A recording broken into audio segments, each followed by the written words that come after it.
Service office in Indianapolis. The preceding signal was a test of the public warning system all-weather radio station KEC 74.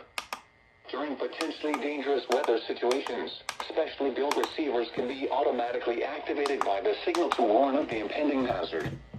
Tests of the signal and receiver's performance are normally conducted by the National Weather Service between 11 a.m. and noon Eastern Time each Wednesday. If there is a threat of severe weather, the test will be postponed to the next available good weather day.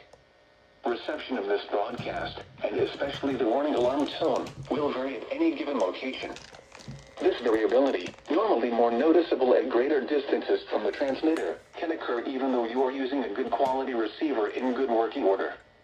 The warning alarm tone will be activated for hazardous watches and warnings for the following counties in Indiana: Boone, Decatur, Delaware, Hamilton, Hancock, Hendricks, Henry, Johnson, Madison, Marion, Morgan, Rush, Shelby, and Tipton.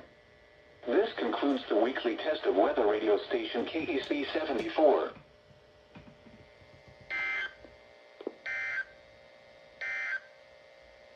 And now a look at your forecast for Indianapolis and central Indiana. Rest of today.